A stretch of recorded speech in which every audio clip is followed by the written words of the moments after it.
Hi, welcome everyone. Thank you for attending the Asia Pacific Screen Forum presented by the Asia Pacific Screen Academy. I'd like to start by acknowledging the traditional custodian owners on the land, the Gadigal people of the Eora Nation, which we now call Sydney, Australia. And I pay my respect to the elders, past, present, and emerging. At APSA, we recognize the Aboriginal and Torres Straits Islanders as the original storytellers of this land. My name is Pauline Chan. I'm a first-generation migrant of Australia with Chinese and Vietnamese origin. My family migrated to Sydney, Australia in the 80s, so I've been here more than 40 years. I'm a former board member of the Asia Pacific Screen Awards until this year.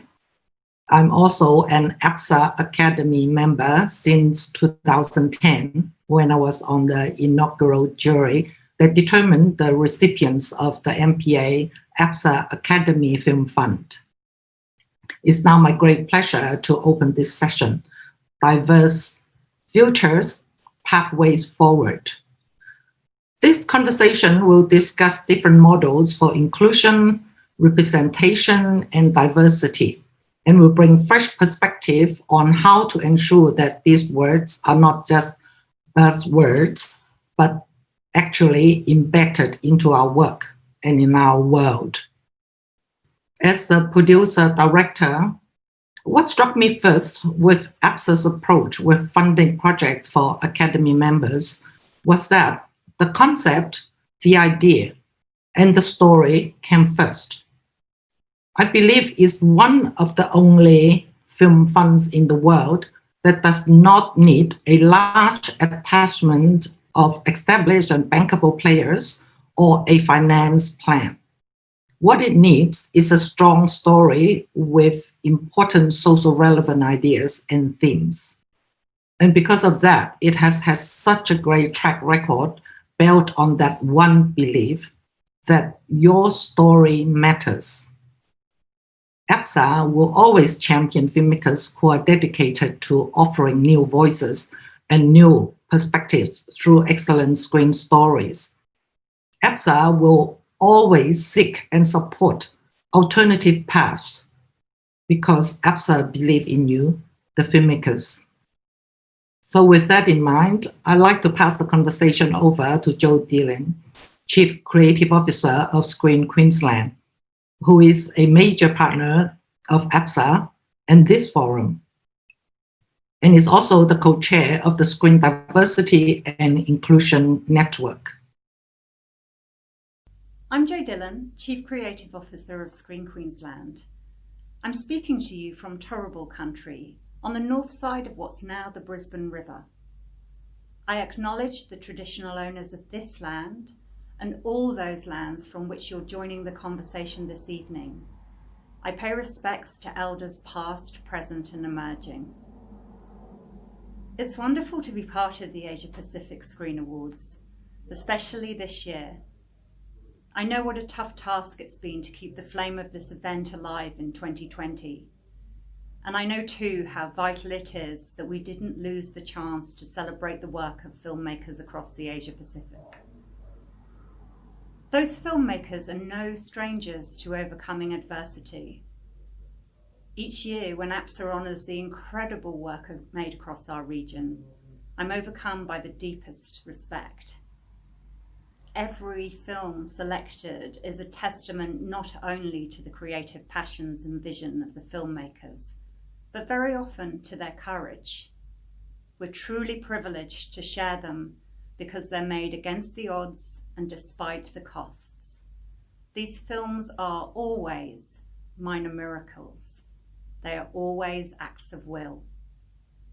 That's why Screen Queensland is truly proud to support APSA. In doing so, we support a platform for voices, perspectives, and ideas that have persisted even where the obstacles must have seemed impossibly high and unacceptably cruel. The conversation you're about to have is, I hope, another blow towards overcoming those obstacles. something I and our team here at Screen Queensland try to do every day. We're with you in spirit and in action.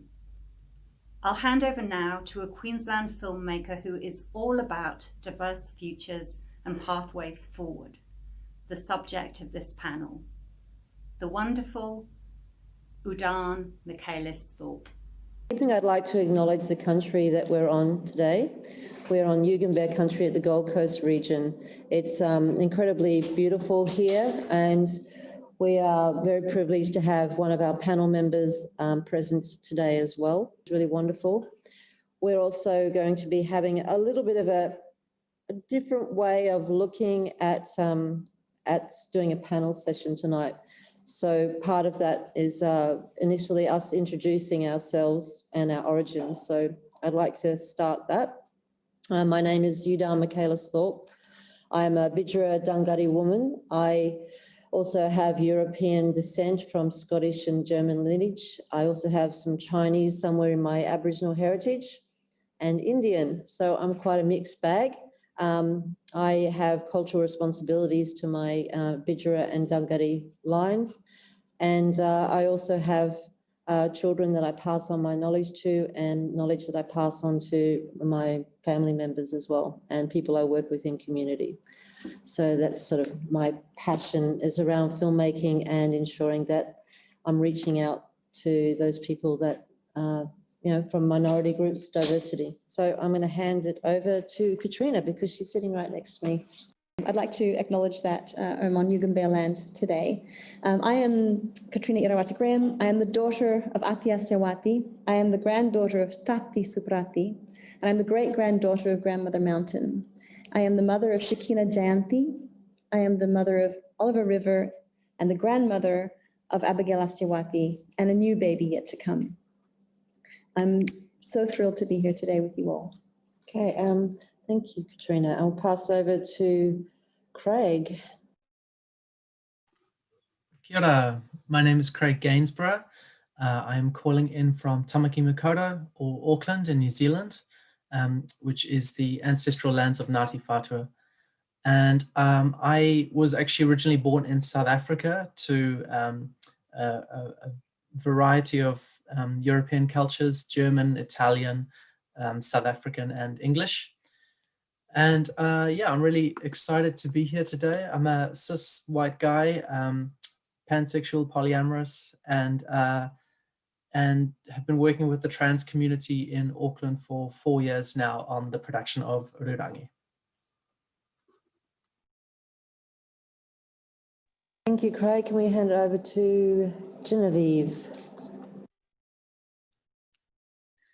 Hi everybody, my name is Genevieve Clay-Smith and I'm calling in from Darug and Gundungurra country in the Blue Mountains. I was originally born in Newcastle and I have Scottish, Irish and French background and English. So I live with my husband and my beautiful dog Greta, who are my family, and I'm very excited to be joining you all here today. Thanks, Greta. And over to Tim. Hi everyone, Tim Soutphommasane. I'm joining you from Sydney this afternoon from the lands of the Wongal people of the Eora Nation. I have Lao and Chinese heritage. I was born in France. I also studied in, and lived in the UK for a number of years, but grew up in southwest Sydney. Thank you, Tim. And Anna, are you there? I am here. Can you hear me? Beautiful. Hi, everyone. Really excited to be part of this panel. I'm speaking from the lands of the Gadigal people of the Eora Nation, and I pay my respects to elders past, present, and future. I would also like to pay my respects to any Indigenous and First Nations people listening in today to the panel from across Asia Pacific. And I also want to acknowledge that I'm a migrant on this land. I was born in India, and I've lived around the world in many different parts of the world. I've lived in Germany, in the US, and worked in West Africa and Canada. And I moved to Australia about 13 years ago as a migrant filmmaker. And I want to also acknowledge the people, the Khasi, Jaintia, and Garo people of the land on which I grew up. I spent my formative years, 18 years, in Meghalaya, which is in the northeast of India. And I would especially like to acknowledge Khasi women, men, and elders who have shaped who I am today. So for people who might not know, Meghalaya has a matrilineal society, and women own property as well as businesses and things like that. And I get my strength and a bit of my wisdom from them, and I look up to them for guidance. So really excited to be here. Thank you.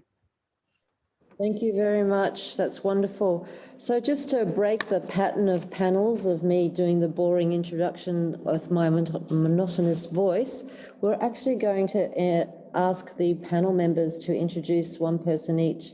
So I'd like to start with Katrina, who's introducing Craig to you. So Craig, I hope I do you justice. I'd also just like to quickly say that my pronouns are she and her, so I should have said that earlier. Although he trained as a geologist, Craig at Gransborough has gone on to accrue a run of producing credits, from music videos and commercials to documentaries, including caving shorts Lucky Strike and films on ADHD and palliative care.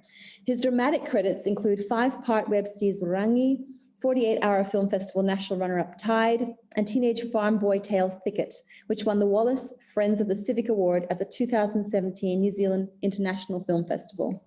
Gainsborough's work as a director includes animated short Fairy and The Fly. Innovation, integrity, collaboration, and bravery are the core principles of Gainsborough films.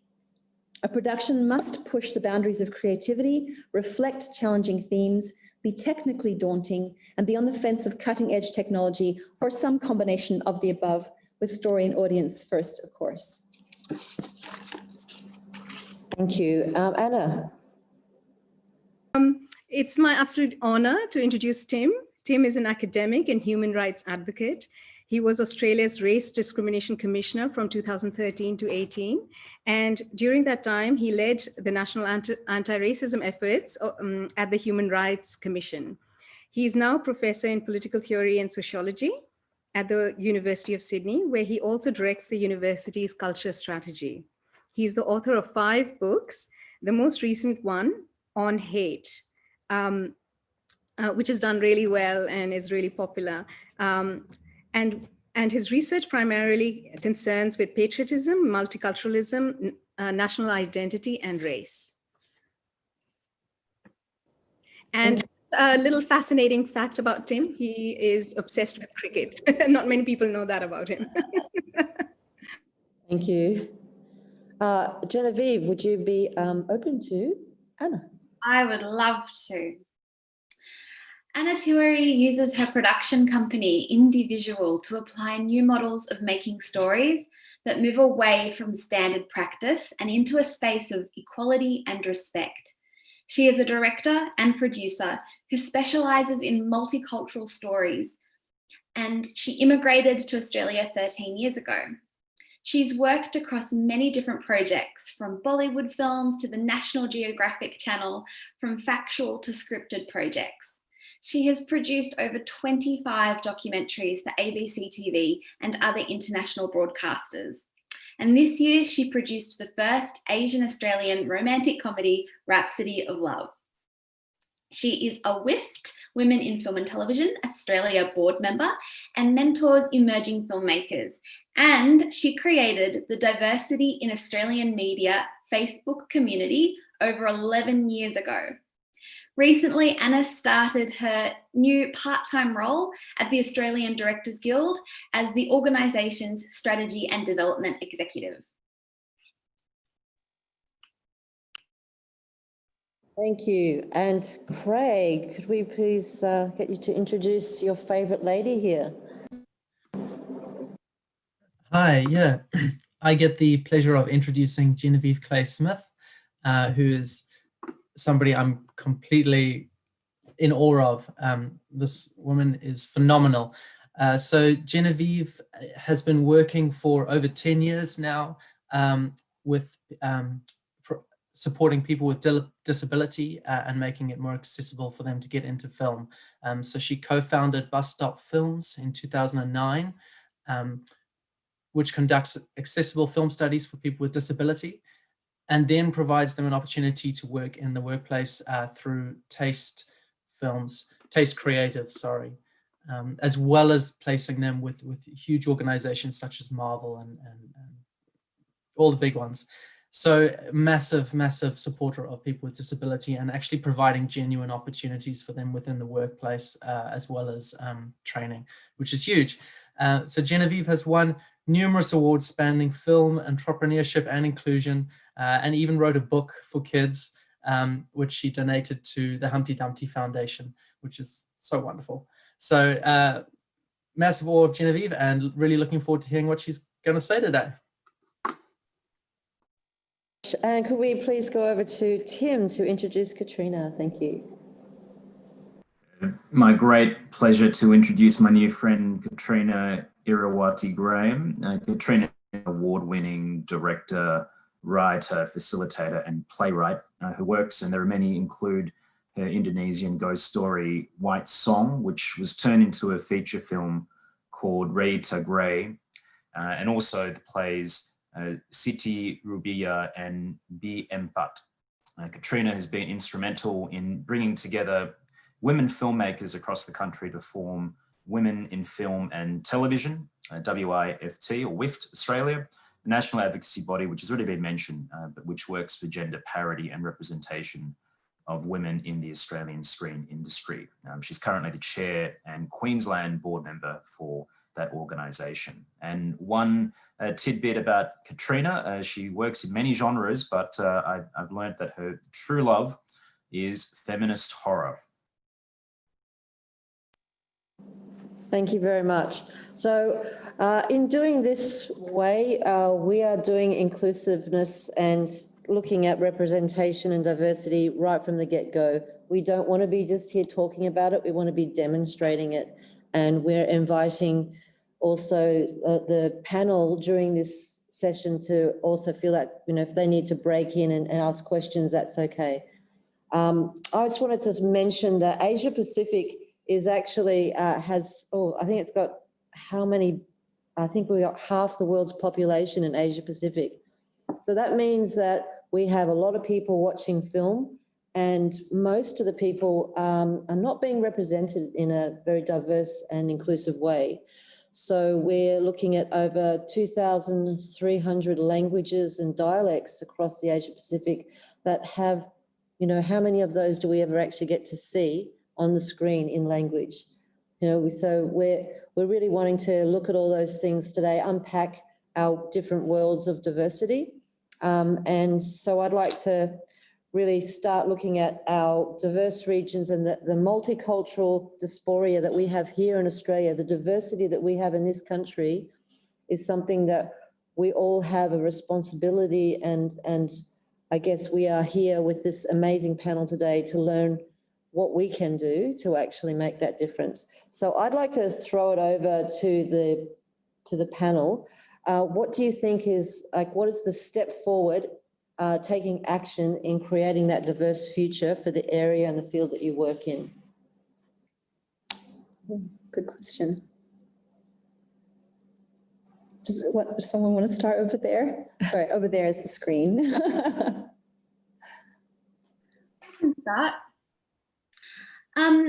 Over at Bus Stop Films, we've implemented a new training tool called Inclusion in Action for filmmakers to learn about what it means to create inclusive films.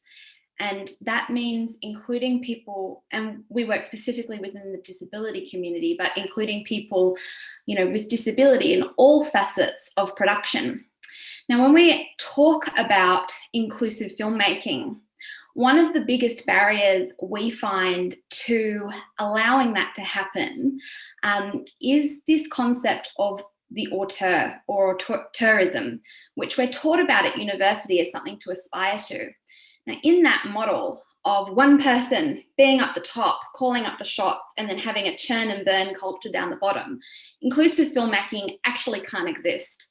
So what we're advocating for is a new mindset around creating films where we're shoulder to shoulder, where we're happy to share credits, give credits, put the ladder down, help people up, instead of trying to be the auteur and that all-encompassing, glorifying role. And I really think that we do have to look at these particular structures that are in place in order to allow inclusive filmmaking to flourish. And the storytelling industry, you know, our industry is the storytelling industry, to be fully equitable.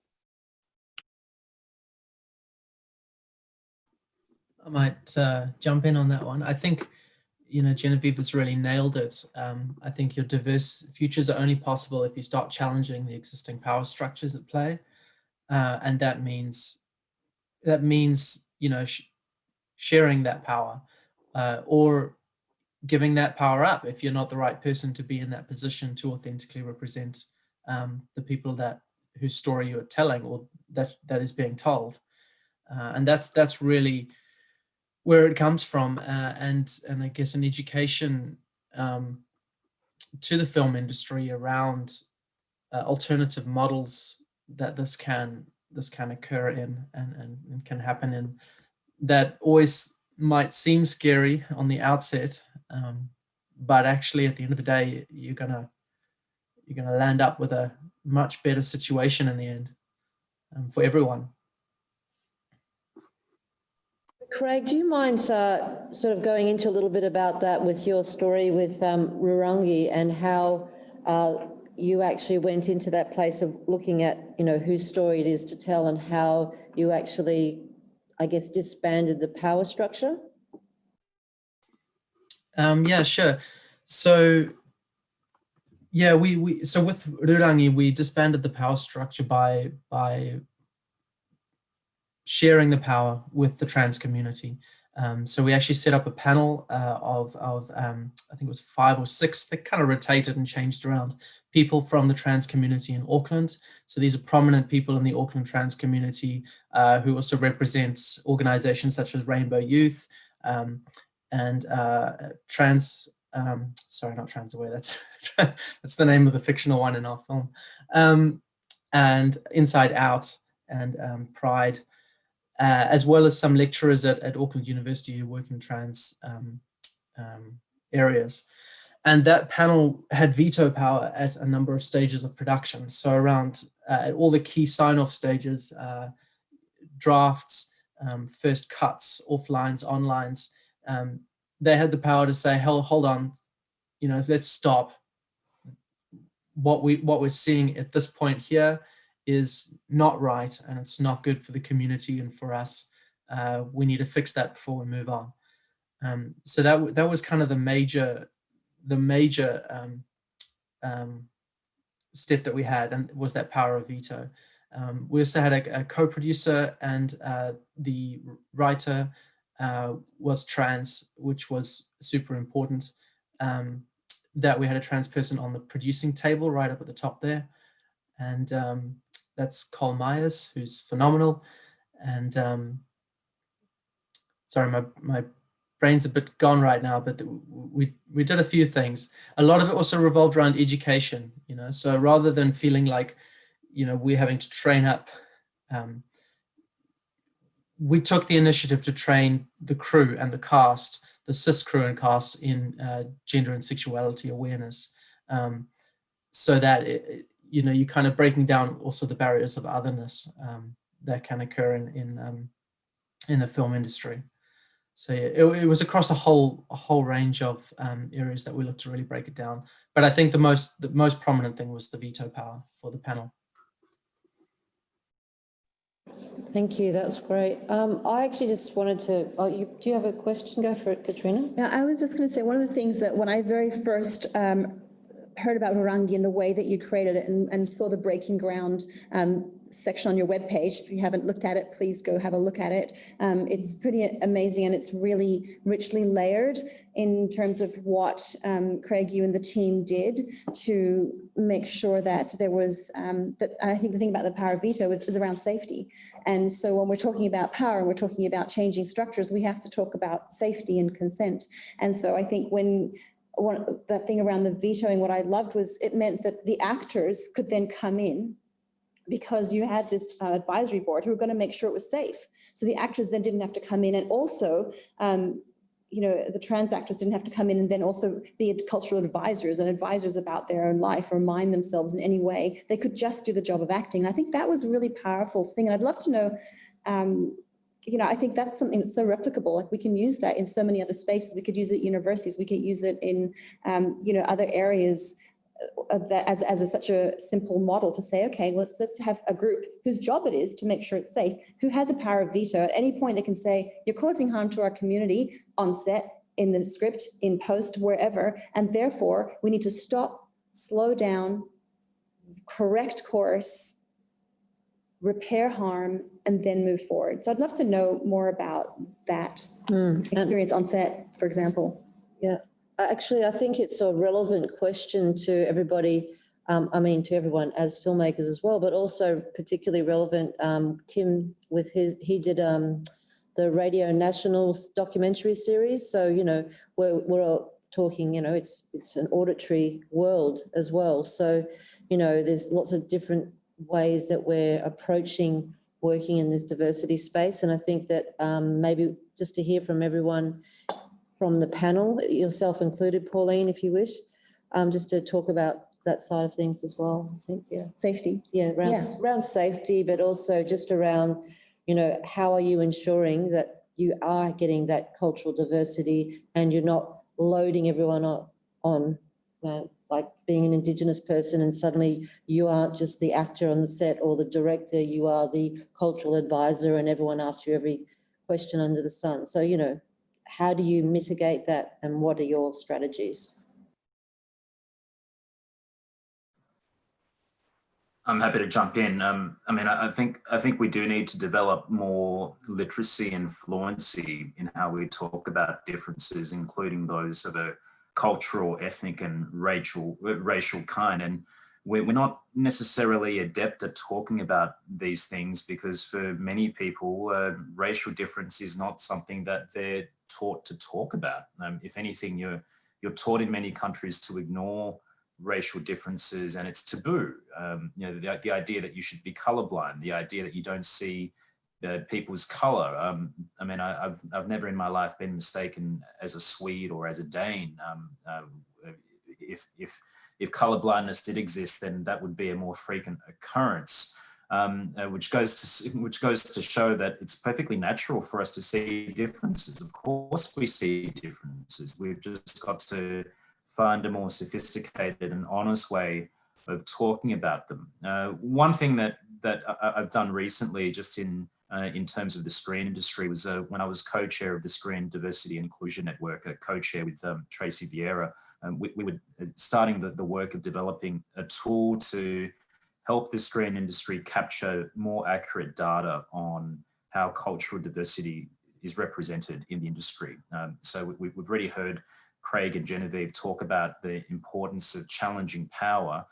Part of the challenge should involve gathering an evidence base, because there are people out there who simply can't see the power structure as it currently exists. We don't have comprehensive data and statistics on ethnic and cultural diversity in Australia, so we're somewhat anomalous among the English-speaking liberal democracies in not having that data. But once you get that data, you can then be very clear about where in the industry you have underrepresentation, where you can do better, and start aiming for greater parity or greater representation. And this is work that's been done in other contexts as well. So I've been involved recently in a study around the representation of cultural diversity in news and current affairs media on TV with Media Diversity Australia, and it's work that we also did a number of years ago when I was still at the Australian Human Rights Commission around senior leadership in Australian institutions and organisations. But I think if we're able to get some systemic literacy around these issues, it would then actually create the safety for people in everyday interactions to talk about differences with a bit more assurance and a bit more confidence. Pauline's got her hand up. Oh, yes, Pauline. Okay. I would like to add something to what Tim said.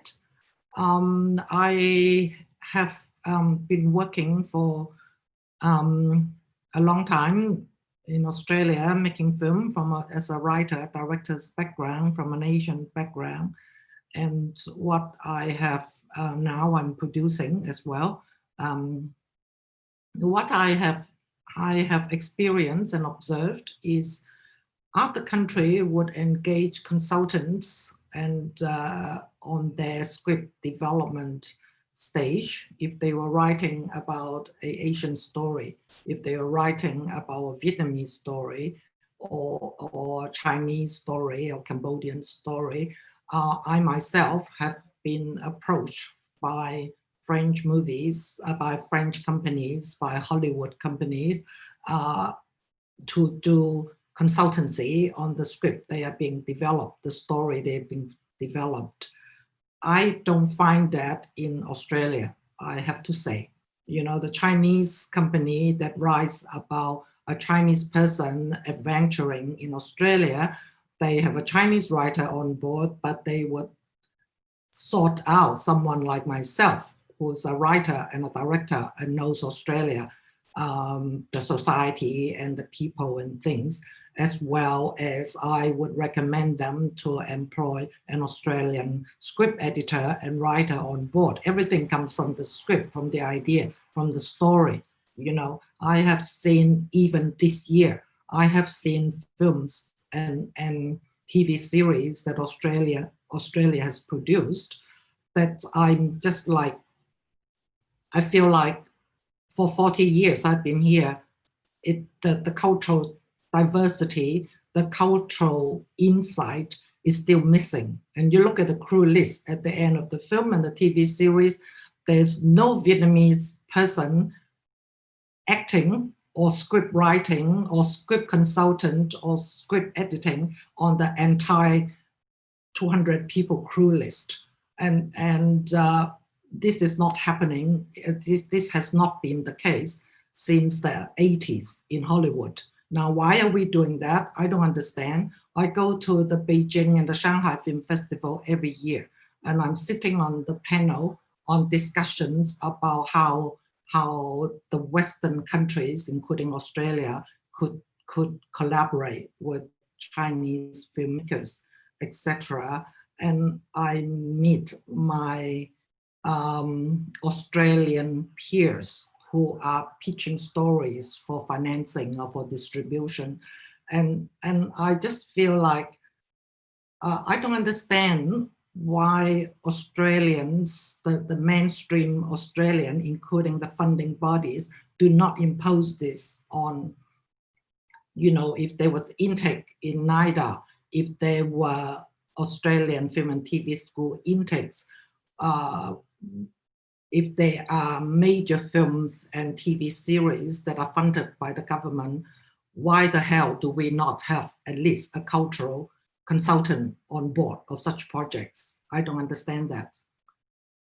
I'm sorry. I am so happy to see that we are now talking about it. You know, we have to start to change the perspective. We have to change the way we do business. Filmmaking, TV, books, it is a business as well as the cultural and art. Yeah, sorry about that. I talk too much. No, I think it's really important, and Genevieve's going to add to that now. Thank you. And can I just... Thank you so much, Pauline. You know, we find a similar thing when it comes to filmmaking and telling stories around people with disability. I think that the consulting is happening, but under the power dynamics, anything they're saying is getting bulldozed, and then they don't get a credit because consultant isn't a industry standard credit. Where does that go on the list? It doesn't help a career trajectory. What helps a career trajectory is co-writer or writer, right? So we find that, you know, we'll get filmmakers come to bus stop and say, we need a person with disability to consult. And we say, well, why don't you get a person with disability to write with you? And that throws people out because, again, it comes down to that power dynamic where people want to be at the top of that, you know, auteurism kind of pyramid structure. And this concept of power sharing throws people. And so we kind of we push back on people now and say, well, if you want to tell a story about a community that you have no authentic relationship with, you should probably work with a writer with that lived experience, because what ends up happening is people without any lived experience of disability or a different race or culture end up leveraging that lived experience for their own career objectives. And that person that is in the consulting role does not have their career helped. It's why we've always done credit sharing at Bus Stop Films. And we always look at, well, what is the person's career objectives and how can this film project help in enhancing that person's career objectives? And I think it is about holistically looking at how do we help people who traditionally do not get access to these power structures and the heads of department roles. How do we help them actually climb the ladder? Because it doesn't happen under this model currently. And the idea of consulting is, while nice on paper, can get bulldozed. And also, again, as I said before, doesn't actually help with progressing a career. Thank you very much, Genevieve. I'd love Anna to add to that, please. Firstly, I want to say, Pauline Chan, I'm a big fan of yours and you're a real legend, and just love that you've paved the way for filmmakers like myself. So I'm hugely grateful for what you've done for everyone, and you've worked so hard in a really tough sort of climate. I just want to add to what Genevieve said as well. I think everyone is really moving away from the model of just hiring consultants, whether it is for LGBTQI, disability or cultural consultants, and really include people in meaningful ways. But I wanted to take this a step further. And since we're talking about power dynamics in our industry, something that I'm really watching closely now and observing closely is, one is the power, but creative control of a project, but also the financial control of a project. And a lot of us are not talking about financial control because it's not fun to talk about. But I think we need to talk more and more about who is producing the project and whether there are co-producers on board. And I think, Genevieve, you're absolutely right. We need writers on board with lived experience, but we also need co-producers and producers on board with lived experience, because a producer really informs every aspect of that project. I work as a director and producer, so I am constantly looking at challenging the power that directors and producers hold, and producers have a lot of financial as well as creative control on projects, as do directors. And I love the idea of sharing credits always, but more importantly, who will benefit and profit from this project, whose career will be made, who will become more empowered financially to go on and make their next film. And I really urge any producers that are watching this, please co-produce with someone who's from a marginalized group. Even if that story might not be about that particular group, please share credits and give people the opportunity to not just live, but have a livelihood in our industry, you know? So as producer, the way I challenge the model that I work with at my company, Individual Films, when I work with writers, I'm consciously bringing them on board as co-producers as well and sharing credit with them. Now, if the writer is writing about their own lived experience and their life story, I make sure that they have way more share on the project than I do as a co-producer. And this really empowers the writers, and they really have control over the project and they have a say. So just moving away from exploitation, decolonizing how we work, and really empowering our entire team and sharing the profits and sharing co-producing credits. Thanks. Oh, yeah. It's All right, thank you. Yeah, I just wanted to speak to what you're saying there, Anna, as well as what Tim, you'd said earlier, and that's the idea of education. And I think we've talked about this quite a bit, Anna and I and Ljudan as well, around this concept of that it's really important to educate, and it's important to get research, and it is, and I agree with that. The thing that I'd also say is we actually already know a lot of, we know what's bad.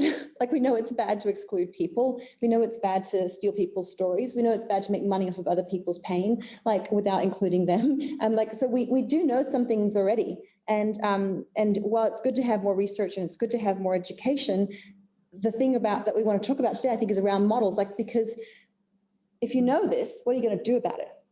How are we going to actually run our industry differently? How are we going to run our production in a different way immediately? Because we can do that immediately, right? Like you're saying, Anna, like, you can immediately bring on a co-producer on and look at the power structure, because whenever we're looking at power structures like you're talking about, Genevieve, it's always about who benefits. I mean, the only reason that power is taken is for a benefit. And so we can look at the exclusion and say, okay, well, here's the people who are not benefiting, but we really need to look at who's benefiting and what we can do to ensure that we have a way of working that benefits everyone. And if we want to see if it's working, we just see who's benefiting. And if everybody's benefiting, which is what I love about the Rurangi, is that the purpose of that is to create something that benefits everybody in that community. And what I love about Bus Stop and what you do, Genevieve, and you as well, Anna, is that you're always looking at what's going to benefit the community. So it's a community mind. And even though, of course, it's a business, because we want to keep making stuff, so we have to make some money. But if we always think in a transactional term instead of a reciprocal term, and I know you talk about, I'd love to hear you talk about reciprocity, Ljudan, in terms of how you work and how important that is from an Indigenous perspective. And like, if we talk about decolonizing, that's what it's going to look like, right? We can measure it pretty quickly, and we can do it tomorrow. Yes, and I would actually like to hear from Craig, because I saw his hand up. So many good points there, Katrina. Where'd you even start? But yeah, I just wanted to jump in and support what Anna was saying regarding co-producers. I think that's absolutely fundamentally key to it. You know, it's with Rurangi, we had Cole, who was the co-producer. We also had Tweety Waititi, who brought an Indigenous perspective, and with the second season, we've been looking at our model for that, and we're looking at I think it's about half the producers are trans, and it's that constant sharing of that power, and just touching on that notion of what was it, reciprocity, or I think you were talking about, but there's the other side of it, which is sustainability. And so you've got reciprocity in terms of short-term profit, or you've got sustainability in terms of long-term gains. And I think with that shared power and with the shared ownership, everybody benefits. So everybody, it's far more sustainable in the long term. And just from, even if you wanted to argue it from an economic perspective, that would be a way to look at it. Let's just say one of these other producers on Rurangi gets another job. I think just on this one, there's 5 co-producers on our first season. So that's 5 people who might get me another job, so it's sustainable, as opposed to, oh yeah, I'm the only producer. I've got to go do my own job now because nobody else is going to work with me. Yeah. Yeah, so I would like to just chat a little bit about the Indigenous perspective around reciprocity, because, obviously we have many different nations, Indigenous nations in this country, but, we do have some common values, and reciprocity really works at not just an economy side of things, but also spiritually. And so as filmmakers, we're often driven by our passions, and we're often driven by what makes a difference. And we can go in there from that profit side of things, but when you go into reciprocity, you're going, if I give, my spirit becomes just as weak as if I take. So when there's a balance, it's not like I give to Katrina and she gives back to me. It's a much broader perspective. And so the more that we stop the triangle and we move into that circle, which is what we were doing in the beginning of this panel, where everyone was in that equal footing, where we're going, okay, we're introducing each other, we're creating something relational. So when we come into a film situation, you know, it's a synergy. We cannot exist without the other, and yet we create a hierarchy where the importance follows the money. So if we break the system down and we start looking at the reciprocity and we start looking at the sustainability, the more we give, the more we want to receive, we're able to actually build sustainability. We can't do that when all the power cycles around what the producer does.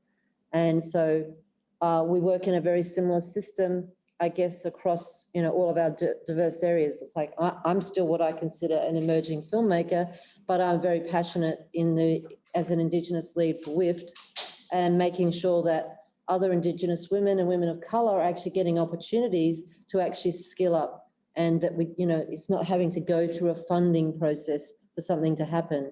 You know, we mentor women, even if we aren't up here, we mentor them because we can help them, you know, from a healing perspective or from a leadership or a lived experience perspective. So every single human being has the capability to share and, you know, receive and give. And so I think that is a really powerful model that we can enact in our, you know, in our world just in general, especially in the film industry. Would anyone like to add to that or debate me on that one? I completely agree with that. And when I was a student filmmaker, that's when I noticed a lot of the gaps in the film industry for people with disability, because I ended up working with Down Syndrome New South Wales and making a documentary with them. And that's when I started to notice that there was no opportunities for people with disability behind the scenes. There was no representation of people with disability in front of the lens. And just as a student filmmaker, you know, I just thought, well, what can I do with what I have in my hands? I have a camera, I have my knowledge from uni. I can conduct filmmaking workshops for people that are interested. And little did I know that just those first few workshops, just because I saw people were interested and I saw there were no opportunities for them to go to uni and study. There was no access to technology at the time. You know, it was very difficult to gain access to technology. It was also difficult to gain access to relationships and mentorship in the industry. So, you know, I just thought, well, I'll do some workshops. And little did I know that those first few workshops would then kind of snowball over the years into bus stops. So it does just, no matter at what point you are in your career, you can put the ladder down. You can help upskill, and you can create a community of people to make projects and fill the gaps. What would you suggest? I just have to say, I love that so much, what you just said. Yeah. Even it's totally true. And do it today, tomorrow. Yeah, and you know, we're doing the same in WIFT as well. You know, we're always doing like running workshops for people and running things for free. And I think that you feel better when you have that relationship. You feel better about yourself as a person. I mean, who wants to be a greedy person? Who, you know, like it's just, you don't need that. It's not supporting anyone. I'd really love to hear from Craig, just a little touch on that area with at the very beginning with Ruangi, how it shifted the power dynamic from the media to where you took it. I think that'd be great for the audience to hear about that. Yeah, sure. And then I've got a question for Genevieve. So Rurangi actually started in a media company in New Zealand, and I was working there at the time, and it came across my desk, and I asked the question. So just to scope up, and asked the question, so who's actually attached on this who's trans? And the response was, oh, no one. Is that important? So with a lot of fighting, I eventually took over the project and brought a friend of mine, Cole Myers, who landed up being the writer co-producer, who's trans-masculine and a massive trans activist in the Auckland scene. Brought him on board, and you know, we worked together to actually buy the intellectual property rights and take it out of the company, and that then freed us up to produce it in the way that it needed to be produced for the community. And I think we called our production company Autonomouse with an E, like a little mouse. And but I think just getting away from kind of the corporate world doesn't really understand anything more than numbers sometimes, I find. And I've worked in commercials for 10 years, and brands and all sorts of things, and it was kind of sad that I had to take this out to make it, in order to authentically represent the community and to like work with them. So Autonomouse was set up with profits being returned to the community, so that we have a sustainable way of actually supporting future gender diverse films if we make a profit. Go out and watch it. Yeah, I think that answers your question there, Katrina. And just tying back around to my question for Genevieve, I really, and this also sort of ties in a little bit to what I was just saying. I'm really curious as to how you tackle the larger systemic structures of film when you're looking at placing people with disability into productions. You know, just from our production, for example, and you're best to speak to this, I'm just dropping in an example. You know, we had a number of people with various disabilities on our production, and just straight away the 10-hour working day does not work. So how do you even tackle that? It's a good question. When I first began this adventure into inclusive filmmaking, there was no precedent. I was 18 and just wanted to make a film about a man with trisomy 21 who, you know, he was a great actor, and he hadn't had an opportunity to get involved in acting. He could recite Shakespeare's, you know, Romeo and Juliet soliloquy from the balcony scene.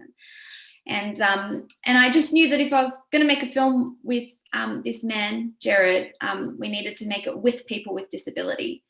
And so, you know, I kind of just went out and just gathered people who were interested, and we just did it. And there was no precedent, there was kind of no roadmap, but I just wanted the opportunity to open up a film set and just throw everybody together. And the thing was, everybody swam, it worked. People with and without disability working together on a film set. We holding a workshop beforehand, so people knew how to do it. But you know, we finished ahead of schedule. And in the 10 years of doing this, of facilitating inclusive films, stuff like that, I've actually from nobody, I've never seen a negative consequence from inclusion. Now, as time has progressed and this kind of way of doing things we've done it over and over with lots of different people, we've been able to kind of put around some structures and learnings and research around how we've been doing it and what works and how to replicate it.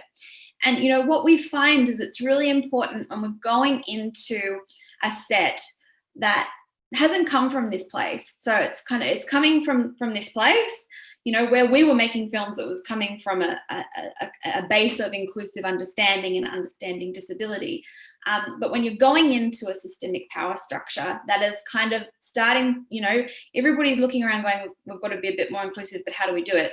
So their eyes are open. They know they've got to do it. We know we have to go in with bespoke opportunities and actually look at a person with disability who wants that opportunity on set, work out what their needs are, and then put into place support structures within the system to allow that person to meaningfully engage. Some people don't. Some people can slot in. They've done their training, they've done their workshops, and they can slot right into, you know, the film, the system, in terms of, you know, roles. But some people do need support. So we've kind of worked out that it's a combination of creating a bespoke support structure, which Bus Stop can help to fund, and also there are other ways of doing that, and also education, which is something that we've talked about a lot on this panel. But we have the inclusive filmmaking toolkit available online from Bus Stop, and we are doing the inclusion in action workshops to start helping people change their attitudes, because it is an attitudinal issue at the end of the day. If people don't have an inclusive attitude, nothing is going to happen. Doesn't matter how bespoke you want to get with support systems or whatever. If people don't understand the fundamentals of what inclusion is and how their attitudes can prevent people from meaningfully engaging, it's just not going to happen. So tackling attitudes and education around attitudes is fundamental. I'd love to hear. I wanted to ask Tim actually. Yeah, we both wanted to ask you. We're both going, oh, I want to know, hear from Tim and Anne, how yeah. is it in that political world then for Tim? Could you speak to that a little bit? Yeah, I agree with Genevieve that you've got to win over the hearts and minds here, and you do have to educate opinion and make sure that attitudinal change is also accompanied by behavioural change, and that behavioural change is then supported by structural change, and bringing those all together is not easy. It's genuinely difficult, and we all have our part to play, no matter where we sit in the system and no matter what kind of power or influence we have. So much of this, I think, comes from the tone that is set by leadership in our society. If we have the right tone set within public debates and public discussion, it makes an enormous difference to how we see things playing out on the ground. Now, we can, I suspect, talk for hours about whether we're getting the right tone set in public discussions. I certainly think on ethnic and cultural diversity, we're faced with a very difficult political environment at the moment, given the rise of nationalist populism and far-right extremism around the world. And it's been complicated as well by COVID-19 for obvious reasons, such as the targeting of particular groups, including those from Asian backgrounds with the coronavirus, but also think about the impact that border closures have had on our national psyche here in Australia. I think it has made people turn a lot more inwards, made people feel insecure and unsafe and threatened. And that means that the work of inclusion and diversity is only going to become more challenging and difficult for us. So the gains that we have made in recent years can be quickly unwound if we're not careful. And this is an absolutely critical time for, I think, storytellers like my panelists, fellow panelists, and like many of you joining us here tonight. You've got an enormous role to play ensuring that we continue to win over the hearts and minds here. I actually wanted to ask Anna just around the systemic racism that exists in this country. And we recently, as an Indigenous person, we recently attended an event for Indigenous people, and it turned out it was not actually a very safe place because of these attitudinal things that you were talking about, Genevieve, and also, I guess, you know, the national psyche of a place being, you know, what makes a place feel unsafe and threatened to each of us from different marginalised groups. So I really would love to hear Anna just talking more about the racism, anti-racism work that you're doing and how that fits into the film industry picture. Thank you, Ljudan. With the Diversity in Australian Media group that I have going on Facebook and Twitter, anti-racism has become like a big aspect of the work that I'm doing. And I think it informs it informs a lot of the work that I'm doing in terms of the sort of projects I'm creating, but also the advocacy and activism and lobbying work that's ongoing. So I think it's a big one, and it's something that we need everyone involved in. So we need white people, talking about anti-racism wherever they go, because they have the access to other white people that I wouldn't have access to, or Katrina Ljudan might not have access to. So we need all white people talking to everyone and everyone in their circles and educating, because a lot of POC are really exhausted in doing a lot of that work as well.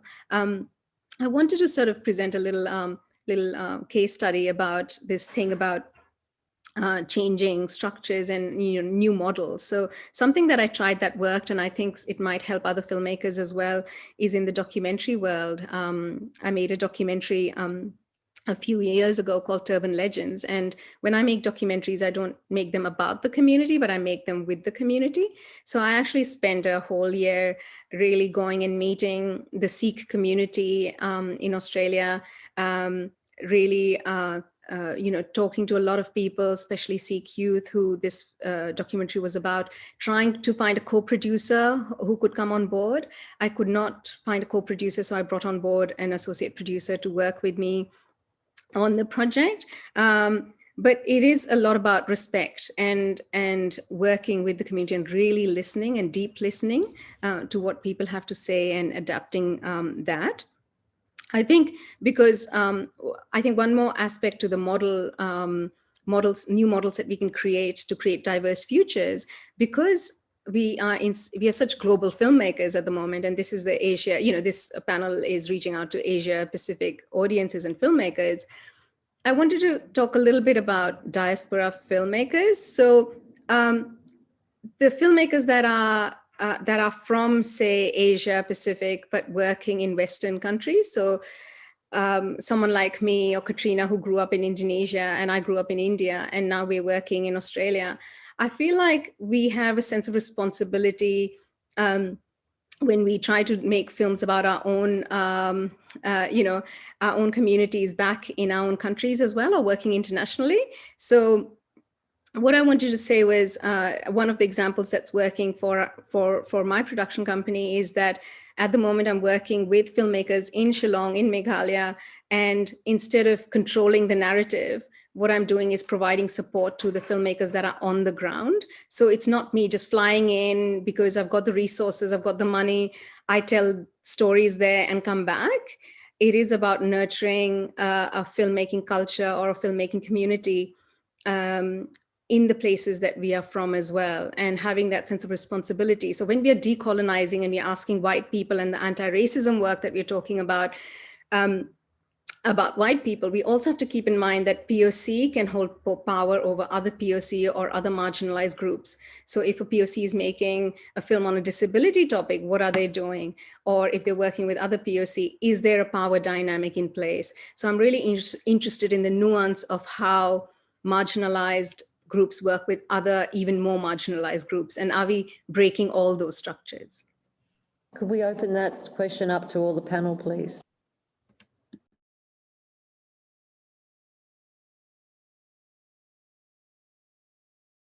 I'll talk about that a little bit, and I think when you're talking about sort of, I guess what we'd say is lateral violence or internalized colonization or internalized patriarchy, internalized self-hatred, really, in some form or the other. And I guess I'd like to link that back to attitudes that you were talking about, Genevieve, as well. And I think the thing with attitudes is, like, how do we change attitudes?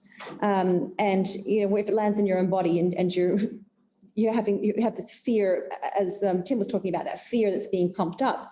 So how do we change an attitude in that environment? And I think I often look at, because Australia, I don't know if everyone realizes it, but we have this incredible public health campaigns that are studied the world over. For example, smoking. Smoking was very common in Australia, and then the government decided to take action on this. with a lot of push from other areas. And so what happened, like, it's actually really uncommon for people to smoke now. So they had taxes, right? So they increased taxes so that it became really expensive to smoke. If you had a pack of cigarettes with really ugly pictures on it telling you how horrible your mouth was going to look and whatever, like the cancer was full on. And then there was that you couldn't actually smoke near playgrounds or in public health places. Like basically there was multiple, and also it was uncool. So there was this multiple layers of messaging that went out across the country in so many different mediums, in so many different ways, and attitudes changed very quickly. And it was the same with littering. So we're talking about the attitudes that we're talking about around disability, around transgender and LGBTQI community and queer communities, and around race. Like those attitudes, if we attack them on multiple levels, we actually have capacity to change attitudes if we are really attacking it. And particularly, I think, as a screen industry, because of the nature of our storytelling and the nature of, therefore, I think, responsibility we have as an industry, we can actually do something really powerful, which to me is really exciting, which is why I'm so excited by what Bus Stop does, why I'm so excited by Individual Films and his work and what you're doing with your new company, Wise, and Craig's work. Like I really feel like there's these models, and you can just go and research the models and look exactly at what they've done. It has to be bespoke. It's not as one size fits all, but if we're all attacking the same thing and being willing to actually move beyond fear with love and community and reciprocity, then we actually have the capacity to change pretty quickly. And that's really exciting to me. Like change is exciting. So yeah, I just really appreciate what you're all saying. Thank you.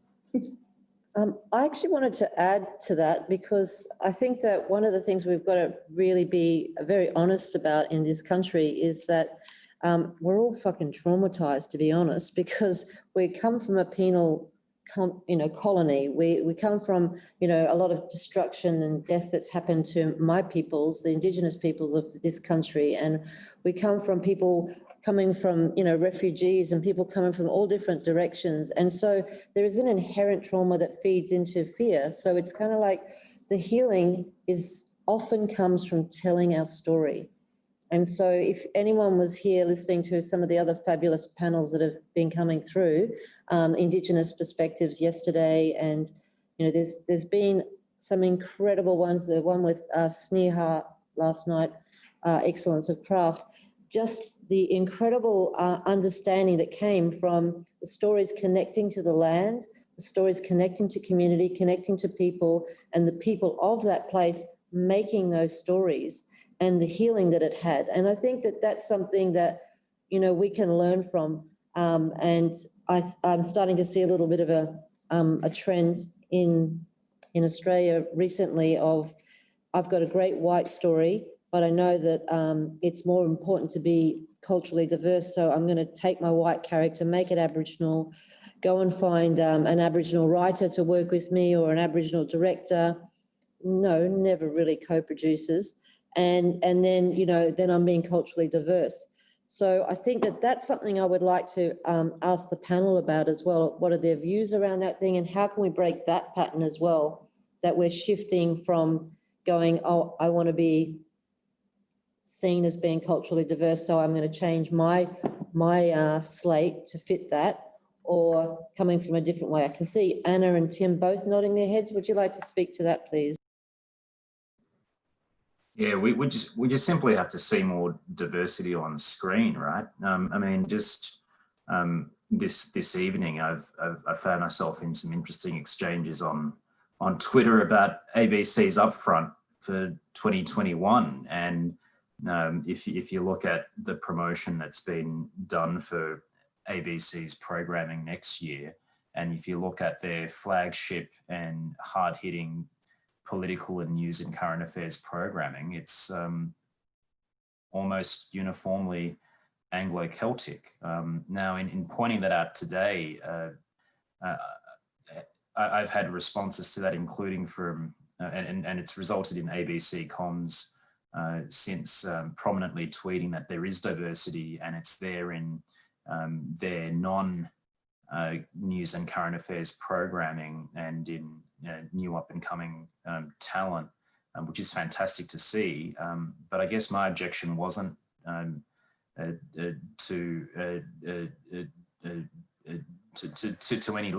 any lack of diversity within ABC2 at 10 o'clock in the evening. My objection was more to who's reading the evening news, who's fronting 7:30, who's hosting Insiders, and who's in prime time on ABC1. That's my objection, and goes to power. And I think if you are going to include and going to your point here, if we are going to include diversity on screen, it shouldn't be relegated to minor roles or done for the sake of clocking up your tally. It's got to be done in a very honest way, and moreover, it's got to be done in a way which wrestles with that question of power. So I think where you position voices in your story or faces in your story is absolutely crucial. So I was nodding there because I think it's such an easy thing to do, isn't it, to ensure that the default dominant voice or prominent voice or face in any story become more diverse if that's possible, if that makes sense, if that's authentic. And I think if it is, then fantastic, because we need to normalize things and we need to challenge the stereotypes that do exist about whose stories are worth telling and who are the real leads or who are the most appealing leads in our screens and on our screens and in our programming, because I think we are swimming against the current and trying to counter images and assumptions that have obviously built over a long period of time. I just want to make a small point here in terms of, we're talking about systemic change and models that can change. One of the things that I'm seeing in our industry that I would love for it to be questioned and changed is that there's a lot of pressure on multicultural producers or smaller producers to partner with bigger producers. So whether it's funding bodies or networks or platforms, everyone is pushing small to medium producers to partner with the big production companies. I mean, there are maybe 20 or 30 big production companies in Australia. And what that does is it pushes people into power relationships and power dynamics that then shift the projects from what they were originally intended to be. It also ends up creating a bit of a monocultural world. So I would love to see a change where small production companies or medium-sized production companies can partner with each other. So I would love multicultural producers to be able to partner with Indigenous producers, for example, and be able to create authentic multicultural programming without having to cater to the white lens or sort of, so that they can function in a bit of a decolonized way. So I think this is a big shift. This is one small thing that could shift, like Katrina, you were saying, change can happen overnight. So if all the decision makers decide that we're not going to push smaller or medium-sized production companies to partner with the big ones to feel safe, because there's so many benefits that a small production company can bring to the table, whereas some of the bigger production companies might have really big overheads, a lot of salaries and wages to pay, whereas medium-sized production companies can put in all their effort and money into the production. Used to running on the smell of an oily rag. So I just wanted to also ask Craig a little bit about how differently it is in New Zealand, because you're over there and we're all over here. Yeah, well, I mean, actually, in doing so, I just want to take it back a little bit to what Katrina was saying about with her smoking example. And something I'd just like to note there is that a lot of what she was talking about in terms of what was done in Australia was all government side action, taxes, in legislation, that's all government side. And it's a lot harder to have a small minority voice and try to, push for diversity. You actually need the support of the power structures, and it's their responsibility. It's the responsibility of the government to support its people. And I think one of the things that we've got in New Zealand, which is quite nice, is New Zealand On Air has been massively supportive of Rurangi from the start, far more than actually the platforms, who were often, we've been talking to lots of platforms, and often what comes up is, well, who's going to pay for advertising alongside this, because it's not necessarily for a mainstream audience. And so, the governments and our national funding bodies have a responsibility to really support diverse voices and to ensure authentic representation on productions which might be looking like they've got diverse voices, but are actually kind of more from, tokenistic, I think, is, to some extent. And actually having the checks and balances, like, is this an authentic production, or are they just, consulting with somebody on the side and, stamping their name on it? Very yeah, common. and I think New Zealand On Air and the New Zealand Film Commission are, from what I've seen, have been certainly doing a pretty good job and improving on that. We've got some incredible talent coming up in New Zealand now. The first person that comes to mind is Roseanne Liang, who's just phenomenal. She's going from strength to strength and is now shooting big movies. Yeah. Go ahead, Katrina. I just would love to put this to everybody, because when we're talking about change, we're talking about new models, it means that you have to resist an old model, right? You have to, in some form, resist an old model, and or maybe it's just working outside of that model. But either way, there is a cost to it. Like, it's not effortless necessarily. So I just wanted to ask everybody, well, first of all, thank you, because to do what you're doing requires courage and leadership.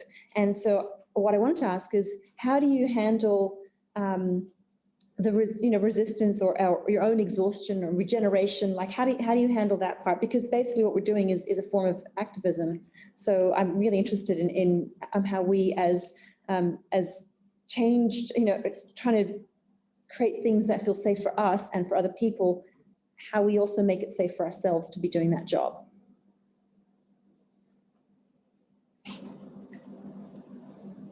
Everybody at once. I can have a go. So I want to start by answering your question with a little story, if that's okay. So when I decided to co-found Bus Stop Films, I just had a vision of creating an organisation that could train or educate, could give a film studies education to people with disability, with intellectual disability, and then make films with those people. And I just won a large film competition, Tropfest, and I was 20, and so I was able to get a meeting with a very high-powered agent, one of the best directorial agents in Australia. And when I told her about my vision of Bus Stop, and my next film was also going to tackle issues faced by the trisomy 21 community, and told her about this inclusive filmmaking idea, people with and without disabilities coming together to make films equally, she basically told me, she said, I can't believe you're going to make another film about Down syndrome. If you just keep making films about Down syndrome, you'll just be known as the girl who makes films about Down syndrome. She repeated that over and over again. And no one will ever hire you, won't have a career. You're probably more suited to just the community arts field.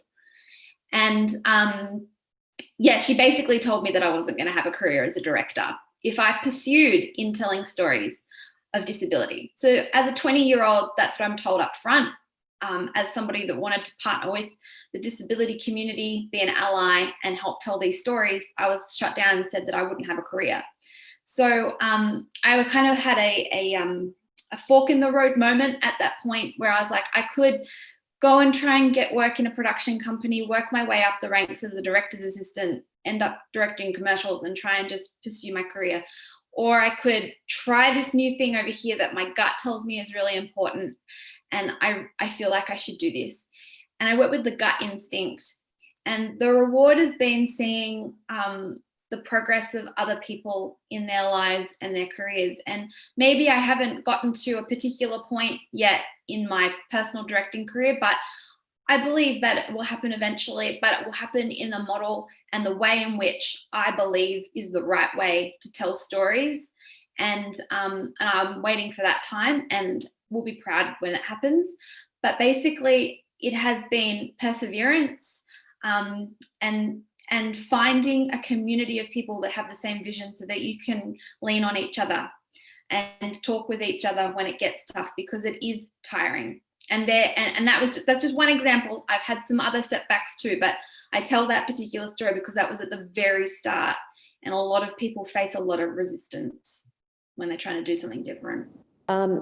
So I actually had a question around the power structures and how universities and screen funding bodies, you talked about how it's difficult to change those power structures and what we need to do. What are the experience you may have had, or what are the things that you see that needs to change? I know that Penny Smallercom has some incredible podcasts around, breaking the triangular structure, and that the people at the top, if they're not, if they're white, Caucasian, and have no connection to any diverse world, it will never change. So I'm just curious, how do others feel about that, or want to comment on that sort of thing? I'm happy to have a stab. I think power structures are exceedingly difficult to change. So you can't just expect change to happen in a very short amount of time. And this goes to the question that Katrina raised around the need for resilience. I think the way to get through it is to have a sense of conviction and purpose here. I think if you believe in what you're doing, then that's going to sustain you through the challenges that you confront, such as the challenge that Genevieve talked through. And I think that's something that many people can relate to in one way or another. There are always going to be obstacles if you're trying to achieve social change, but you've got to persevere, and you've got to channel whatever energy you have and whatever drive you have, and stick at it, and know that sometimes you may well lose, or you may not prevail, but you're in it for the long haul. And I think if you take that attitude, build up your alliances, try and strike with good timing, or good sense of timing,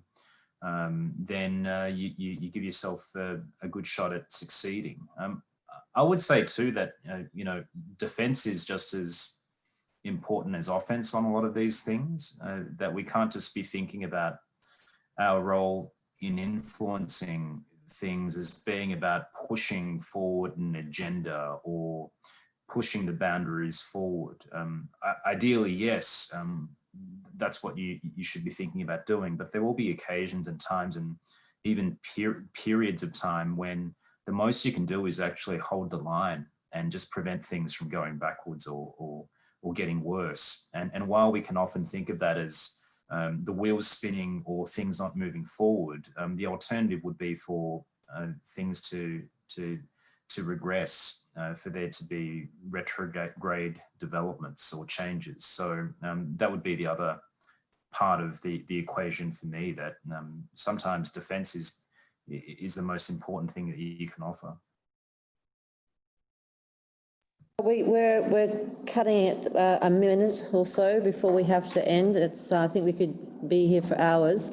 I'd just like to hear from everybody in the circle about what would be your one tip, going toward to breaking the model, breaking through the glass ceiling, or changing a model, or just a little thing that you could do differently that you could recommend to the people out in our live audience and out in the online world there. Start with Sorry, I started already. Ljudan, is that all right? I'll be very quick. I know we're running out of time. I just wanted to say that Don't accept status quo and business as usual as the norm or set in stone. Question everything, speak up. I would love everyone to speak up, whichever country you are in, speak up about minority and marginalized voices in your own country. Every country has problems around racism, around classism, caste, all sorts of problems. So just, be an advocate for those who don't have a voice, and especially speak up in spaces where you are afraid to speak up. That means those are the spaces that need to hear your voice. So and have a community around yourself. And Katrina and Ljudan and all of these panelists are my community. So thank you, everyone. Craig? I would say be brave and don't ask permission. Just get out there and do it. But surround yourself with a team that, when you're exhausted, somebody on your team can step in. And that really circles right the way back to the power sharing.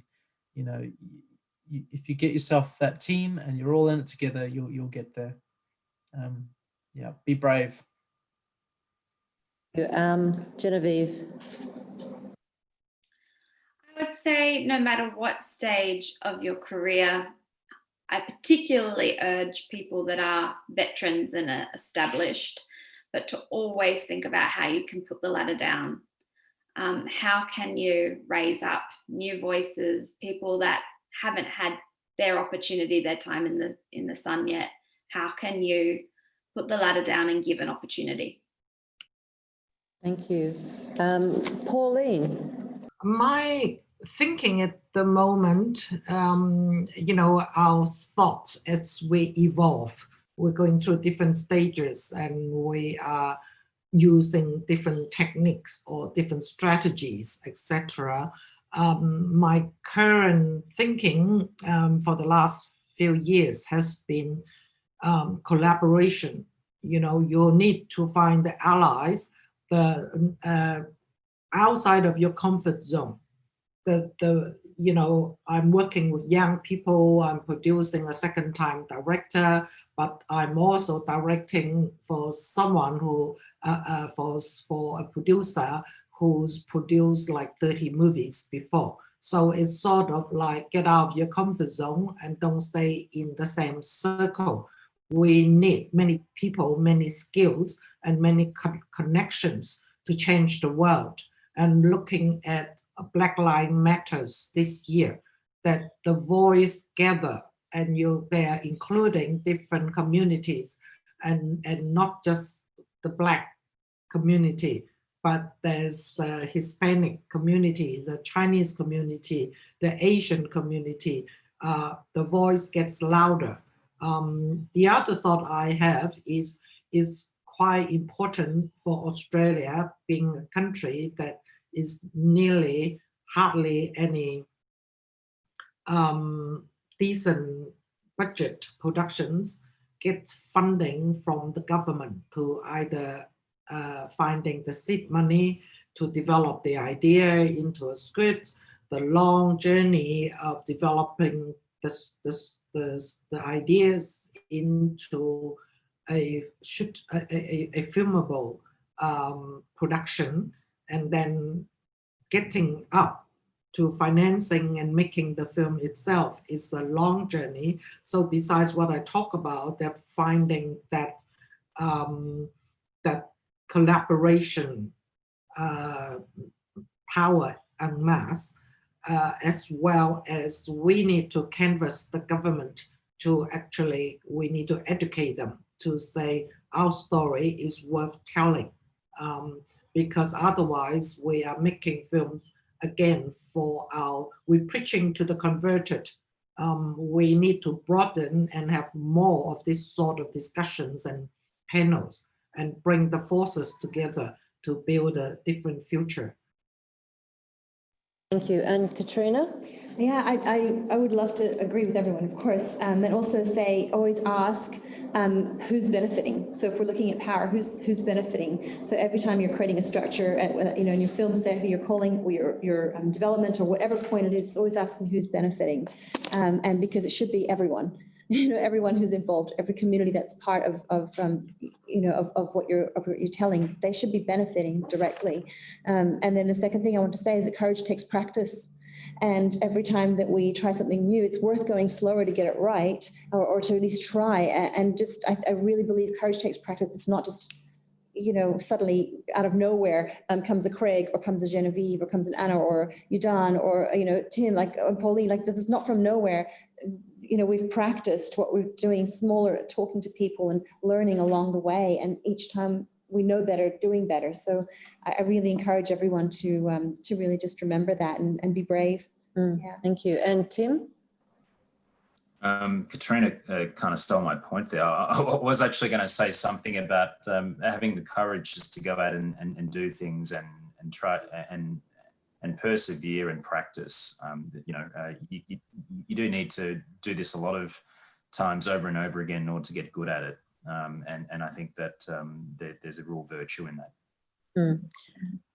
My tip is actually to the Anglo-Celtic community, and to actually, I guess, don't be afraid, ask the questions, ask the awkward questions, create the conversations, but also be willing to open your heart and share the dynamic, because trying to bring someone into your film set and then micromanage them is actually really disempowering. It's like, you as a successful producer, writer, director, your job is to step into your leadership when you're bringing people through who may not have the experience. Doesn't matter whether they're white, black, or brindle. It's just that we need to change how we interact in our whole dynamic in the film industry. And I think that, everyone has an opportunity to do something better.